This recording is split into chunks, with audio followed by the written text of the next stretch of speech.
Thank you so much for tuning in to Office Chats by Breakroom Buddha. Today, my co-hosts are diving deep on the topic of community and why it's important in your professional career. Make sure to take lots of notes, get a notebook, get a pen, and enjoy this episode. Ever feel like you're in a bit of a rut professionally? You know that feeling, right? Like we're going through the motions at work, but something's just off. Yeah, I think we've all been there. Well, today we're diving into this feeling of being stuck and how to get unstuck. And get this, we found inspiration in a surprising place. Ready for it? Breakroom Buddha. Breakroom Buddha, like the mindfulness. Exactly. It's run by Deja White. She's all about bringing mindfulness into the workplace. Anyway, her latest post totally grabbed my attention. What'd she say? She's arguing that to bust through these career plateaus, it's less about, perfecting your resume and more about the people you surround yourself with, like having the right people in your corner. Right. So that's what we're digging into today. Anyone can tell you to network more. It's like the oldest advice in the book.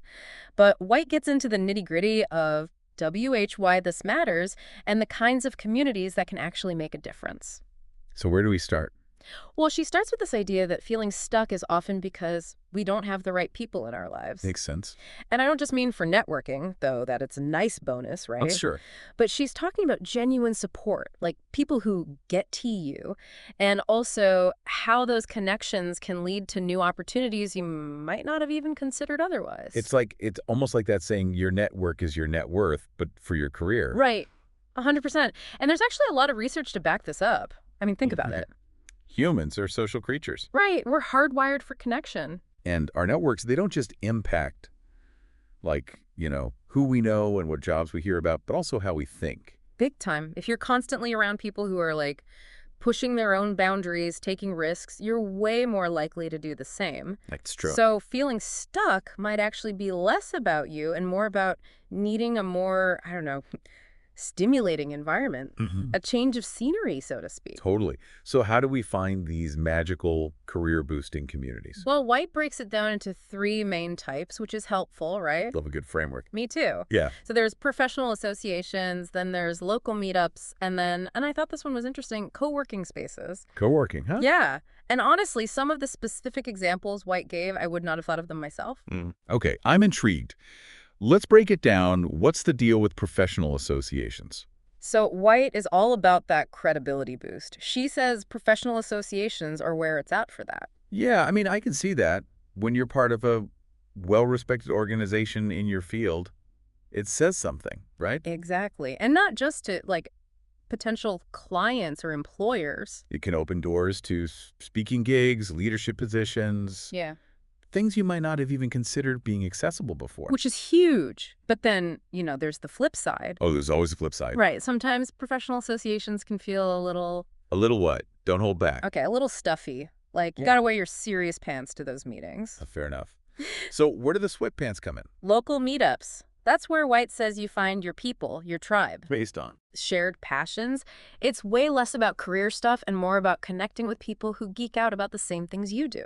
Okay, I can get behind that. Right. And there's even research showing that combating loneliness, finding that sense of belonging, it does wonders for your well-being. No kidding. Happy people are more productive people, or so I've heard. 100%.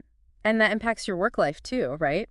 It all kind of bleeds together. It really does. White actually mentioned Toastmasters as an example. Toastmasters? Yeah, for public speaking. Likely.